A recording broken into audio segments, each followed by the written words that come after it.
सद्गुरु शिवलिंग शिवाचार्य महाराज किंवा संत राजशेखर गुरु शिवलिंग शिवाचार्य महाराज, सद्गुरु महालिंगेश्वर शिवाचार्य महाराज या सर्व गुरुवर्यांना नमस्कार करून ही माझे काही मुद्दे काढलेले त्यावर थोडंसं मी चर्चा करतो. आता एक मला माझा लहानपणीचा प्रसंग सांगावा असं वाटतो. का वाटतो मला माहिती नाही, परंतु गेले 2 महिने झालं असं वाटतं की आपण दिंडीमध्ये हा प्रसंग सांगावा. मी 1987ला 7वीला होतो. आता 7वी म्हणजे त्यावेळेस बोर्ड होतं. 7वीला जसं 10वीला बोर्डाची परीक्षा होती तसं 7वीला सुद्धा बोर्डाची परीक्षा, आणि बोर्डाची परीक्षा हे केंद्राच्या शाळेमध्ये असायची. आणि आमचं केंद्र होतं बर्दापूर, आणि बर्दापूरला ती परीक्षा रेणुक विद्यालयामध्ये व्हायची. आणि रेणुक विद्यालय म्हणजे मठाच्या बाजूला. बऱ्याच जणी आता ती वर आलेली शाळा, परंतु जुन्या काळामध्ये तिथं होती. मग मी सुद्धा पेपर द्यायला गेलो. त्यावेळेस 1987मध्ये साधारण वय तर 12-13 जेमते. आता सकाळी पेपरला जायचं म्हणल्यानंतर घरून तयारी करून, तुम्हाला माहिती आहे पेपरला जायचं म्हणलं की बिबीत लावायची. बिबीत लावलं की लगेच म्हणायचे पेपर सोपा जात असते. पुन्हा आणखी एकदा डबल लावायची, म्हणजे पेपर संपेपर्यंत त्याचा असर राहिला पाहिजे, कारण पेपर सोपा जात असतो. आपलं बिबीत लावून आपलं सकाळी सकाळी परीक्षा केंद्रावर गेलो. त्या ठिकाणी बर्दापूर मठाचे गुरुवर्य महालिंगेश्वर महाराज बाहेर बसले होते. ऊन होतं.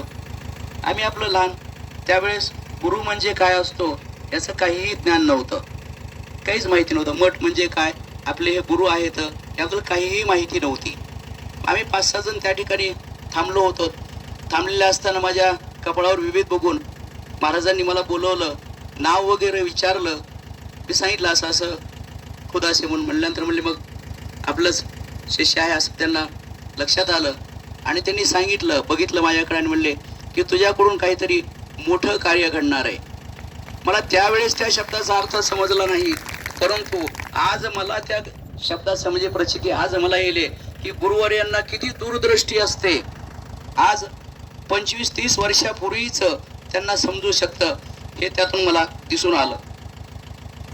त्यानंतर आता गेली 11 वर्ष झालं तुम्हा सगळ्यांची सेवा करण्याची संधी मला मिळत आहे. हेच गुरुवर्यांना त्या ठिकाणी जाणून आलं असेल, आणि त्यांनी तसा एक मला नकळत आदेशच दिला असं मला वाटतं. आणि मी जोपर्यंत आहे तोपर्यंत ही दिंडी आपली सतत सुरू राहील. आपल्या दिंडीला गेल्या वर्षी तिसरा पुरस्कार मिळाला.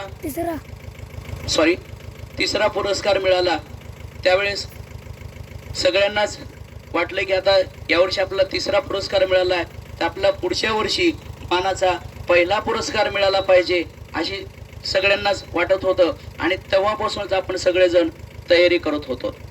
मग त्यावेळेस आपण असं ठरवलं की आपल्या दिंडीमध्ये जे अन्नदान करणारे जे आहेत, जी काही आपण त्यांच्याकडून पूजा आरती करून घेत असतो, त्यावेळेस आपल्याकडं फोटो किंवा बॅनरवरच जे काही मौलीची जी फोटो आहे त्याचीच पूजा करत होतो.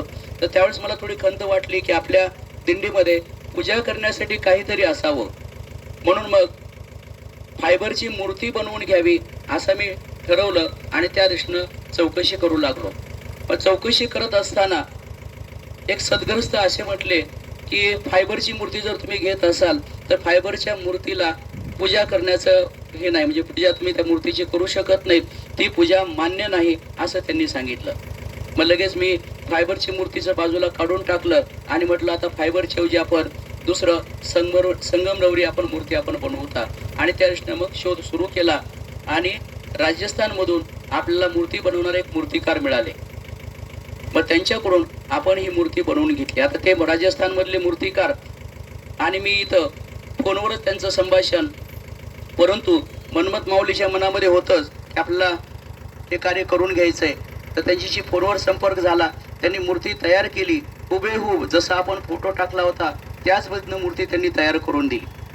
आता मूर्ती तयार झाल्यानंतर त्यांनी जो फोटो पाठवला त्या फोटोमध्ये बघितल्यास मला मनातल्या मनात वाटायचे की मला हे मनमोहन माऊली सारखे वाटच नाही गेले. तर फोटोत बघितल्यावर मी माझ्या मनातलं सांगतोय, खरं सांगतोय, मला ते मनमत माऊली असल्यासारखं वाटतच नव्हतं. मग ते ग्रुपवर टाकला, शिवरूप नानांनाही टाकलं, त्यांनी बघितलं. मग त्यांनी काही सूचना त्याच्यात सांगितल्या, कारण त्याच्यामध्ये बेल बनवला नव्हता, वरच्या बाजूला असलं ते बनवलं नव्हतं. परत आणखी आपण मूर्तिकारला सांगून त्यांनी पुन्हा आणखी त्याच्यामध्ये सुधारणा केल्या, पुन्हा परत फोटो टाकला. तरी माझं काही मन आणखी त्या ठिकाणी बसणं गेले की मला माझ्या मनात जसे मनमत माऊली पाहिजे होते तसे त्या फोटोमध्ये मला दिसत नव्हते. पण मूर्ती पूर्ण तयार झाली आणि त्यांचा फोन आला की मूर्ती मी पाठवून द्यायलोय. आता मूर्ती पाठवून द्यायला म्हणल्यानंतर मग आमच्या दोघांची चर्चा झाली की मूर्ती आल्यानंतर आपण मनमत स्वामीला घेऊन जाऊ, त्यांच्या संजीवन समाधी समोर ठेवून तिथून आपण पुन्हा मूर्ती घरी घेऊन येऊ, असं आमचं ठरलं. आता मूर्ती पाठवून देणारे मुरुडला मूर्ती पाठवून देणार होते राजस्थानचे, परंतु काहीतरी तांत्रिक अडचण आली आणि त्या तांत्रिक अडचणीमुळं त्यांनी असं सांगितलं की आम्ही मूर्ती तुमच्या मुरुडपर्यंत देऊ शकत नाहीत, आम्ही मूर्ती तुम्हाला बीडमध्ये आणून देतो. बघा, म्हणजे मनमत माऊलींना बीडमध्येच यायचं होतं, त्यांच्या कर्मभूमीमध्येच त्यांना यायचं होतं, म्हणून ती मूर्ती म्हणले बीडला पाठवून देतो. म्हणलं काही हरकत नाही, बीडला पाठवून द्या, तिथून मी ती मूर्ती घेऊन येतो. मग मूर्ती बीडला आली त्या ज्या दिवशी मूर्ती आली त्या दिवशी साड्याच्या खरेदीसाठी मी सोलापूरमध्ये होतो.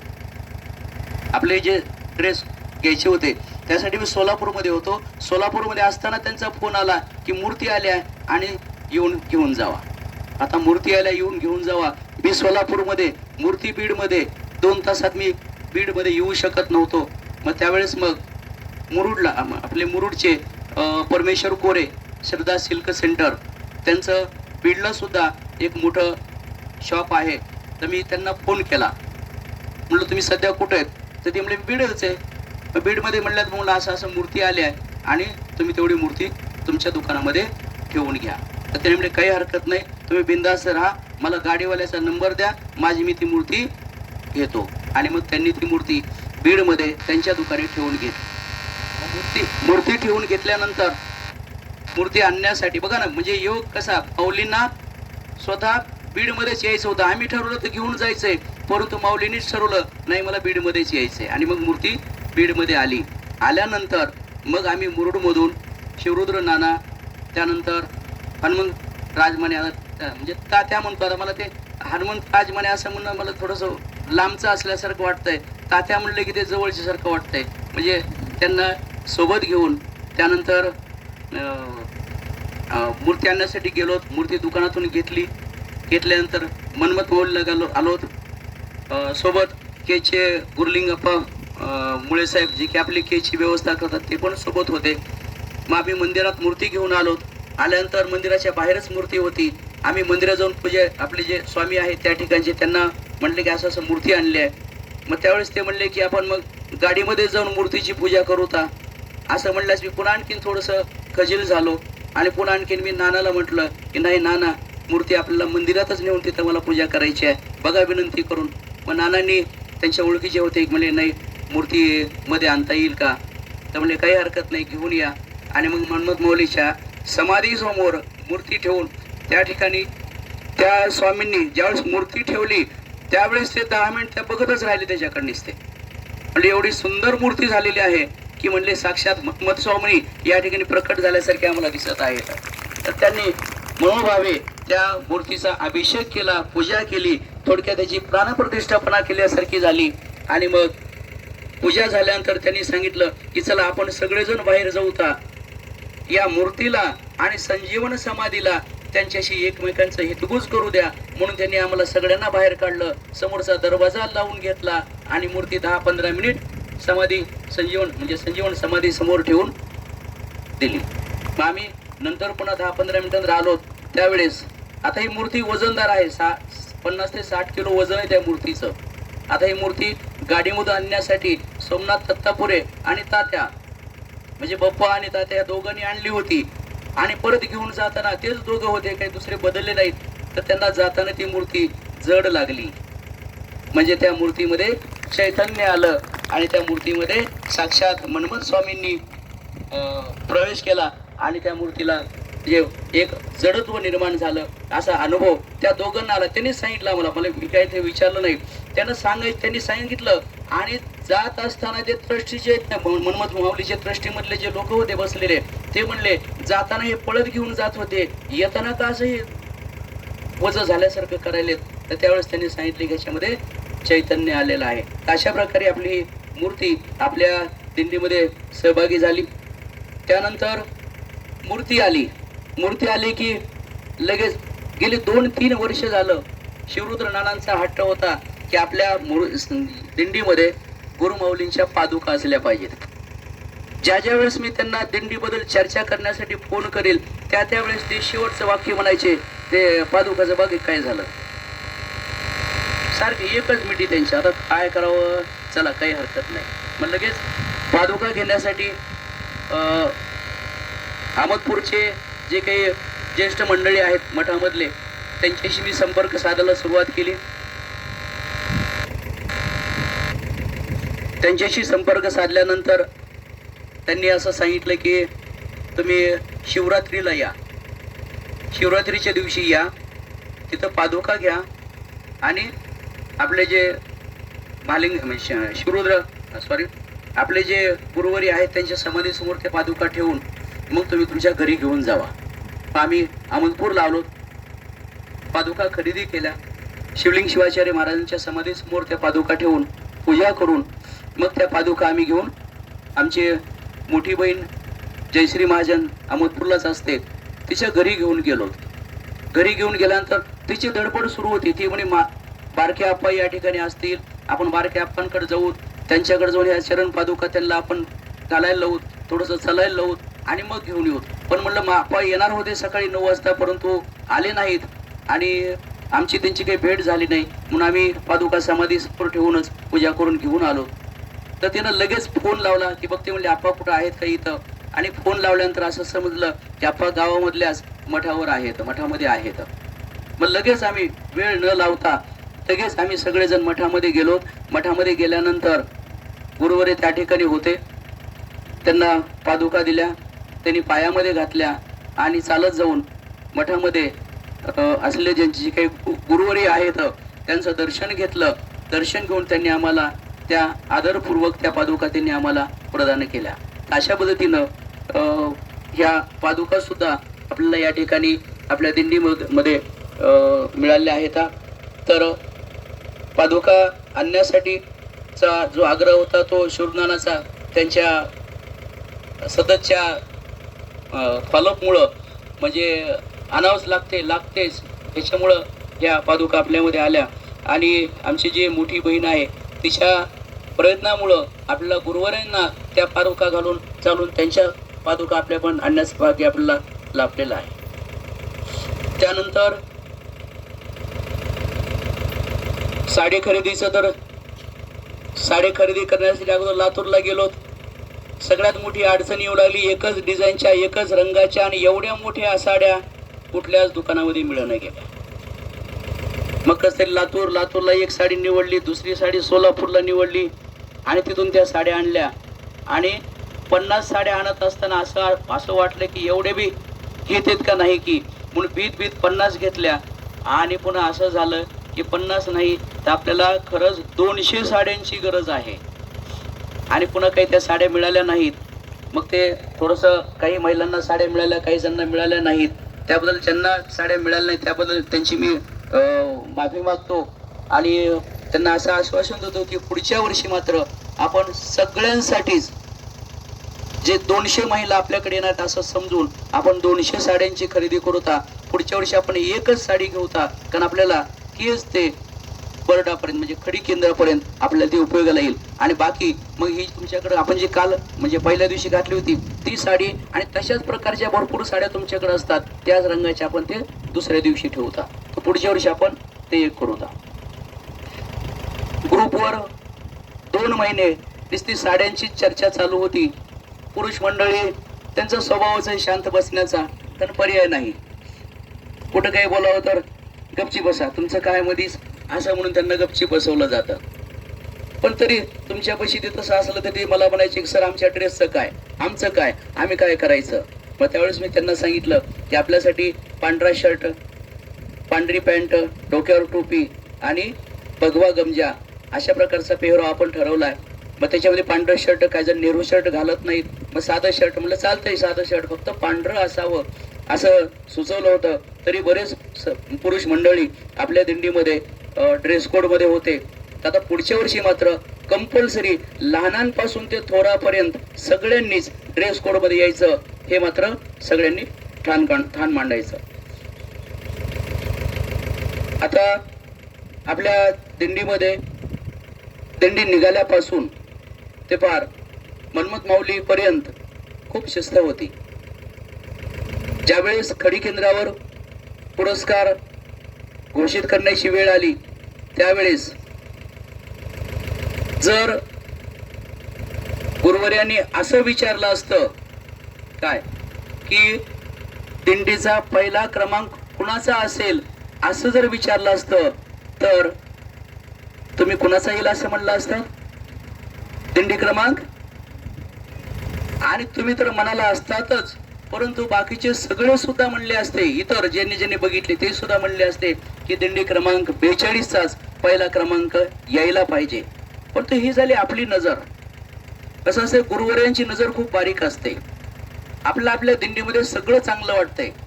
बघा एक म्हण आहे, आपला म्हणजे बाळ्या, म्हणजे माझं सगळं चांगलं आहे. परंतु आपल्यातल्या चुका जर शोधायच्या असतील तर आपल्याला दुसऱ्या नजरेची गरज असते आणि ती गुरुवर्यांची नजरेची गरज असते. गुरुवर्यांच्या नजरेतून आपल्या दिंडीमध्ये काही कमतरता दिसून आल्या आणि त्या कमतरता त्यांनी आम्हाला म्हणजे चर्चा केल्यानंतर सांगितल्या की तुमच्या दिंडीमध्ये गायक पाहिजेत, वादक पाहिजेत आणि चालत असताना त्या डीजीवर जर गुरु माऊली नाही तर दिंडीमध्ये चालणाऱ्या माऊलींच्या मुखातून गुरु माऊली यायला पाहिजे असं त्यांनी सांगितलं. तर आपण ही दुरुस्ती पुढच्या वर्षी 100% करायची. दिंडीमध्ये चालणाऱ्या प्रत्येक माऊली गुरुवर्यांच्या नावाचा गजर करत दिंडीमध्ये चाललेल्या असतील. तर तेवढा एकच आपला म्हणजे वीक पॉइंट होता. बाकी सगळे व्यवस्थित होते, सगळ्यांकडे टाळ होते, ड्रेस कोड होता, शिस्त होते. अहो शिस्तीचं काय सांगावं, त्या शाळेतल्या पहिलीच्या लेकरासारखं. त्याला बस म्हणले की बसतंय, उठ म्हणले की उठतंय, पळ म्हणले की पळतंय, थांब म्हणले की थांबतंय. खरंच त्याबद्दल तुमचं करावं तेवढं कौतुक कमीच आहे. मी तुमच्यापेक्षा वयानं खूप लहान आहे, अनुभवानं खूप लहान आहे, ज्ञानानं खूप लहान आहे. हो, तुम्ही माझ्या शब्दाला थांबा म्हणले की थांबलात, टाळ्या वाजवा म्हणले की वाजवलात, लाईन मध्ये चला म्हणलं की चाललात. अहो काही जण तर मी न म्हणता मी नुसतं बघितलं की पटकून लाईन मध्ये येत होते. नाही तर हे मास्तर काहीतरी म्हणल्याशिवाय एवढी धास्ती तुम्ही घेतलात. आणि खरोखरच तुमच्या या शिस्तीमुळेच आपला यावर्षी दिंडीमध्ये 2रा क्रमांक मिळाला. आपल्यातल्या काही त्रुटी आहेत त्या दुरुस्त करून आपण पुढच्या वर्षी आपल्या दिंडीचा पहिला क्रमांक कसा मिळेल यासाठी आपण सगळेजण मिळून प्रयत्न करणार आहोत.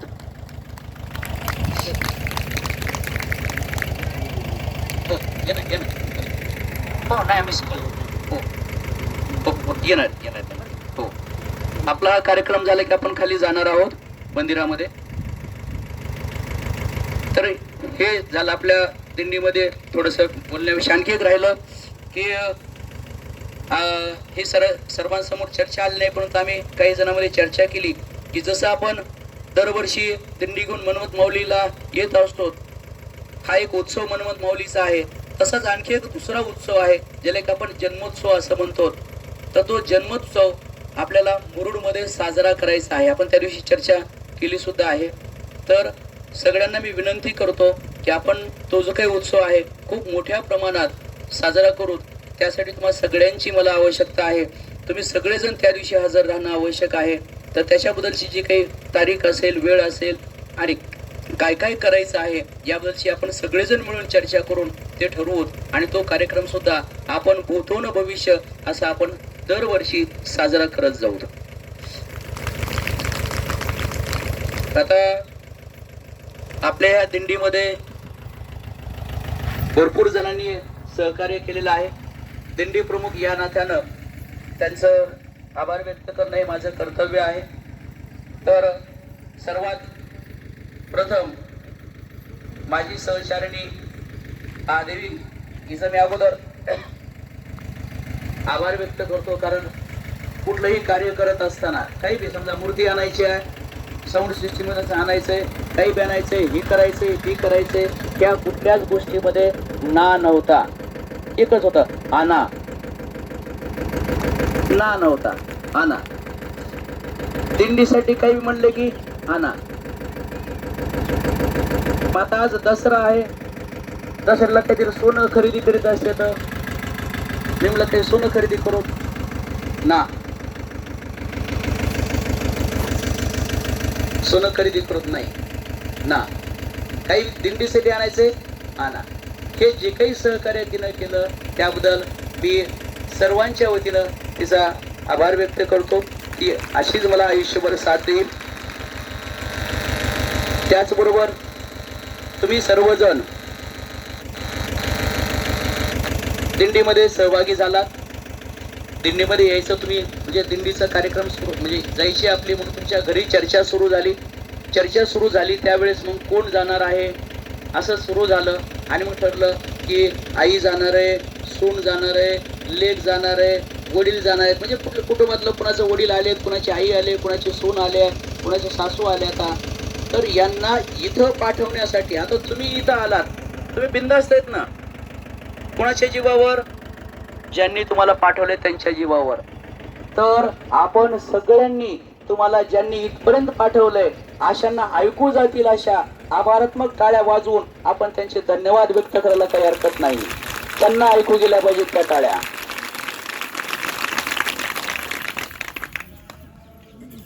त्याचबरोबर आपल्या दिंडीमध्ये पाणी पिण्याचं जे टँकर आहे, आपल्याकडे टँकर नसल्यामुळं आपल्याला ते टँकरची मागणी करावी लागली, आणि भिसी बागोली म्हणून आपल्याला ते टँकर मिळालं. आता त्यांचं नाव काही मला मिळालं नाही, पण त्यांनी आपल्याला जे टँकरची सेवा दिली, त्या पाण्याच्या टँकरवाले त्यांचे जे काही मालक असतील त्यांच्याबद्दल सुद्धा आपण आभार व्यक्त करू. त्याचबरोबर आपण दिंडीमध्ये जरी चालत असलो, ते आपल्या जे काही पिशव्या आहेत, जो की आपला बहुमोल खजाना आहे, जो की आता सुद्धा आपण मांडीवर घेऊन बसतो बघा, किती आपण त्याला म्हणजे किंमत देतो. असा बहुमोल खजाना आपल्या गाडीमध्ये होता, वाहनांमध्ये होता. तर त्या वाहन धारकांचे सुद्धा आपण आभार व्यक्त करणं गरजेचं आहे, कारण वेळोवेळी आपण त्यांना थांबा, पिशव्या काढून द्या, पिशव्या ठेवा, इकडंच का टाकली तिकडंच का टाकली असं काही आपण म्हणलं तरी सुद्धा त्यांनी शांततेत नाही, इथं ठेवली होती तिथं ठेवली होती अशी समाधानकारक आपल्याला उत्तर देणाऱ्या परमेश्वर वांगस्कर, हनुमंत राजमाने, सोमनाथ दत्तापुरे, राम ऐतवाड, राहुल गाडवे आणि अडसकर महाली यांचे सुद्धा आपण सगळ्यांनी टाळ्या वाजवून आभार व्यक्त करावे. तसं या ठिकाणी काही तर अष्टपैलू खेळाडू आहेत, जसं की हनुमंत राजमाने फक्त वाहन व्यवस्थाच नाही तर सगळ्या दिंडीची व्यवस्था, मग ते स्वयंपाकाची असेल, वाहनाची शिस्त लावण्याची असेल, काही असेल, काही अडचण आली तर ते पाठीमाग उभे असतात. तसंच सोमनाथ दत्तापुरे सुद्धा काही अडचण आली तरी सुद्धा मला एकदा काम सांगितलं की ते 100% होणार याची खात्री असते. त्यामुळे आणखी एकदा टाळ्या वाजवून त्यांचं आपण सगळेजण स्वागत करू, आभार व्यक्त करू. आपला हा दिंडीचा कार्यक्रम आहे. पहिल्या वर्षी ज्यावेळेस दिंडी काढली त्यावेळेस आम्ही 4-5 जणच होतो. त्याच्यामध्ये काय असते काहीच माहिती नव्हतं. काढली त्यावेळेस हळूहळू म्हणले तुमच्यात भजनी कोण येतं, मग आम्हाला कळालं याच्यात भजनी लागते. तर काहीच माहित नव्हतं, ह्याचं पार्श्वभूमी काहीच नाही. आपला हे पूर्णपणे नवीन कार्यक्रम होता. आणि मग भजनी मंडळ कुणीच नाही, टी वादक कुणीच नाही, तबला वादक कुणीच नाही. मग हळूहळू आपल्या दिंडीला एक चांगलं रूप देण्याचं काम भजनी मंडळांनी केलेलं आहे. त्या सर्व भजनी मंडळाचं सुद्धा मग ते मसला, जायफळ, रायगव्हाण या आपल्या दिंडीमध्ये सहभागी असलेल्या सगळ्याच भजनी मंडळाचे या ठिकाणी मी आभार व्यक्त करतो. त्यांनी आपल्या कार्यक्रमाला म्हणजे आपल्या ह्या दिंडीला शोभा वाढवण्याचं काम त्यांनी केलेलं आहे. त्याच्यामध्ये मंजुताई मेनकुदळे नायगाव, शिवरुद्र नाना पकवाद वादक, पेटी वादक, त्यांची सुद्धा आपण सगळ्यांनी टाळ्या वाजवून आभार व्यक्त करणं गरजेचं आहे. त्याचबरोबर वेळात वेळ काढून शेवटच्या दिवशी आपले गुरुजी वांगस्कर गुरुजी आले, त्याबद्दल त्यांचं सुद्धा आपण टाळ्या वाजवून स्वागत करणं, आभार व्यक्त करणं आपलं काम आहे. त्यानंतर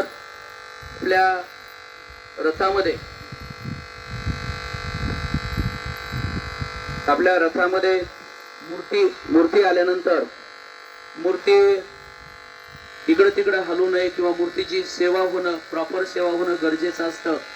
म्हणून मलाही प्रश्न पडला होता त्यावेळेस मी सोमनाथ समोर म्हणजे बाप्पाजवळ मी कसं बोललो होतो, त्यावेळेस त्यानं सांगितलं काही काळजी करू नका, काळजी घेणारे एक जण आपल्या सोबत आहेत. पण मला शेवटपर्यंत माहिती नव्हतं कोण आहे ते.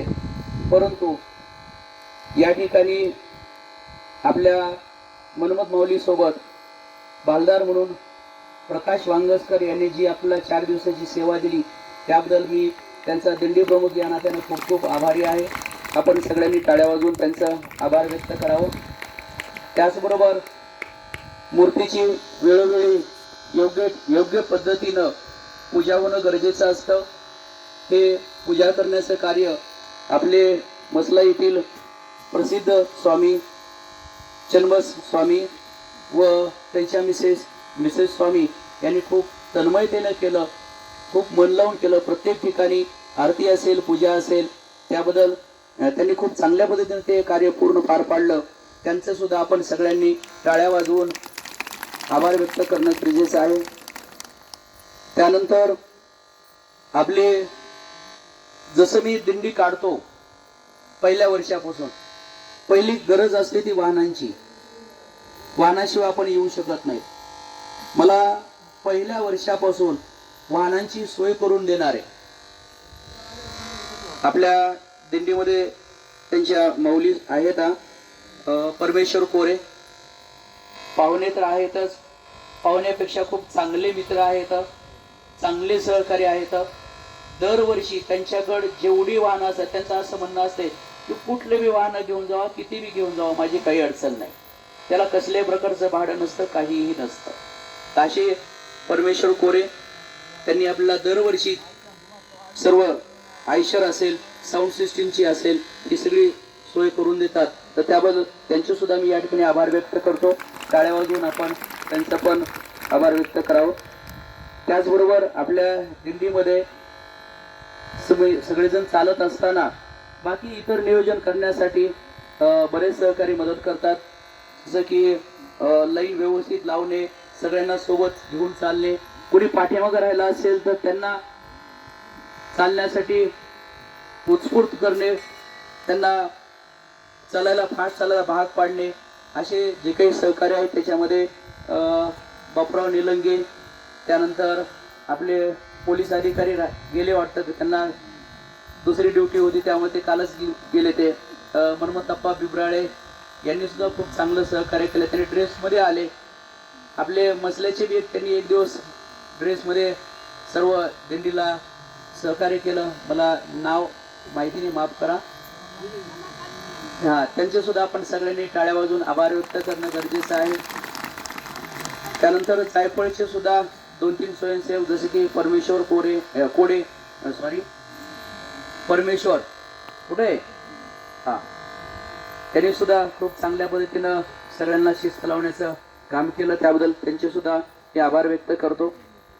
त्याचबरोबर आपल्या सगळ्यांना गुरुमाऊलीच्या तालावर नाचवण्याचं काम, आपल्यामध्ये गुरुमाऊलीचा संचार झाल्याचं प्रचिती आणून देण्याचं काम ज्या साऊंड सिस्टीम ऑपरेटरनं केलेलं आहे, त्या श्रेयश खुदाशेचं सुद्धा आपण सगळ्यांनी गाड्या वाजवून त्याच्या सुद्धा कार्याला उत्स्फूर्तपणे प्रतिसाद द्यावा आणि पुढच्या वेळेस आणखी यापेक्षा चांगलं कसं करता येईल याचा प्रयत्न त्यानं करावा.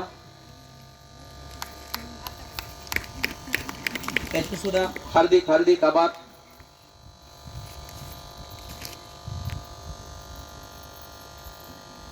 त्यानंतर सगळ्यात महत्वाचा विषय तो म्हणजे 4 दिवस आपण दिंडीमध्ये सगळेजण उत्स्फूर्तपणे सहभागी होतात.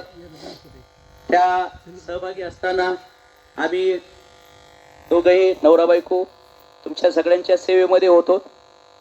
ही सेवा करत असताना आमच्याकडून इकडं सरका तिकडं सरका सारखं सारखं मध्ये काय यायला असं थोडंसं उच्च स्वरामध्ये आमच्याकडून बोललं गेलेलं आहे. त्याबद्दल सगळ्यांची मी माफी मागतो. आमच्याकडून जर काही चूक झाली असेल तर तुम्ही सगळ्यांनी मोठ्या मनानं माफ करावं. आणि जर आमच्याकडून काही चुका होत असतील तर त्या आम्हाला वेळोवेळी आमच्या निदर्शनास आणून द्याव्यात. तसं तुम्ही सगळेजण खूप मोठ्या मनाचे आहात. किती मी वयानं लहान असलो तरी सुद्धा तुम्ही झालेली चूक, लेकराकडून झालेली चूक सगळेजण समजून घेतात. त्याचं कुणीच कुठं ओहापोह करत नाहीत. तसे तुम्ही खूप मोठ्या मनाचे आहात. तुम्ही सगळ्यांनी खूप समजून घेतलेलं आहे. त्यातल्या त्यात मसल्याची त्यांची तर मला खूप आदरयुक्त भीती वाटते. कारण माहितीच आहे तुम्हाला, एकतर सासरे सासू आणि मेवणे एवढे सगळे जर माझ्या भोवती असतील तर माझी काय मजा आहे. आणि जर काही झालं तर शेवटी ते त्यांच्या बहिणीला लेकीला सांगतील आणि त्यांच्या लेकीनं बहिणीनं थोडे जरी मोठे डोळे केले तर माझी काय मजा आहे पुढचं आणखीन बोलण्याची.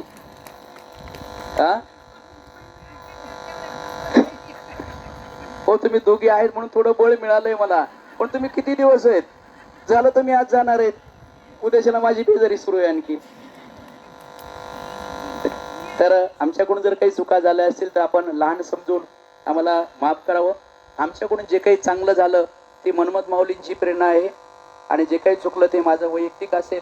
माझ्या वैयक्तिक चुकीला सगळ्यांनी मला माफ करावं. तर या ठिकाणी आपली जी काही प्रस्तावना आहे ती आभार आहे तो मी या ठिकाणी संपवतो.